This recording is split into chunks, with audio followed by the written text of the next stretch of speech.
Hey comic book fans, your pal David here to give you guys your comic fix. Now these are the last batch of comics for this week, and let's get into it. We got Fantastic Four issue number 607. Now, if you haven't been following me for long, you know that I've been giving Fantastic Four a chance. And this was the issue where I was just gonna either drop it or keep on buying.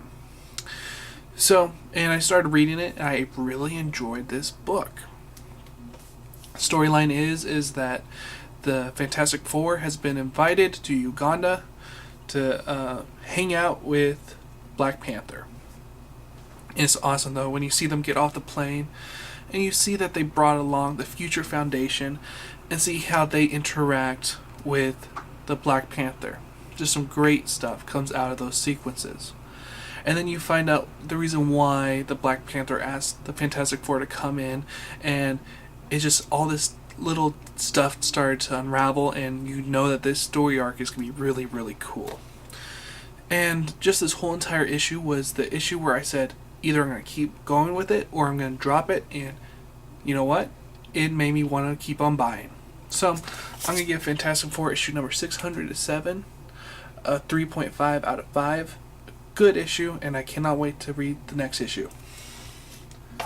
Next is a issue that's going to be canceled in 2 months, and that is Resurrection Man issue number 10.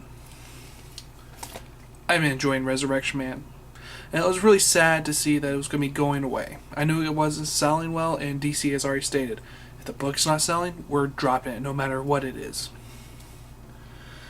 So the storyline is that Resurrection Man Mitch, he's going and trying to still figure out who he is.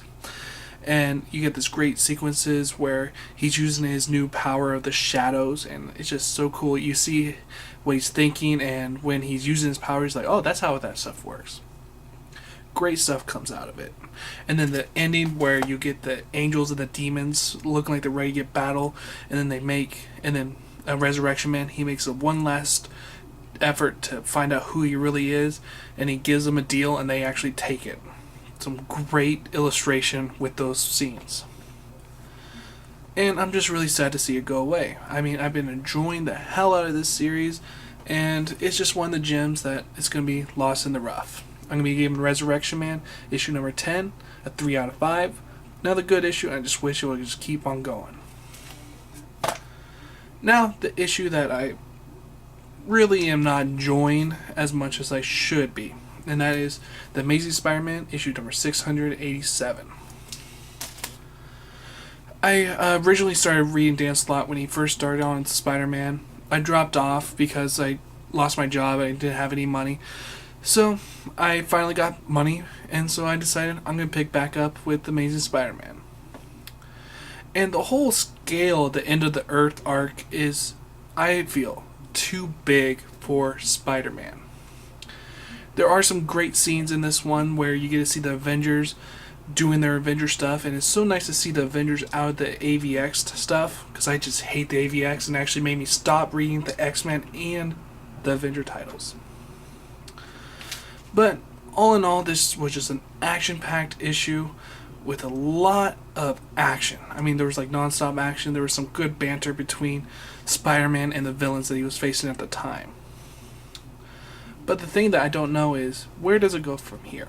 I know that we get another story arc with the Lizard, but after that, I don't know where this whole thing goes.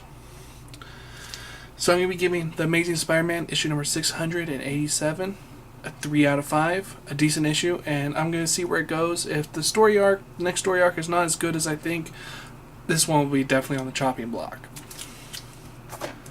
Well, you guys know what to do. Subscribe up top, like on the bottom. My name's David. Thank you for watching.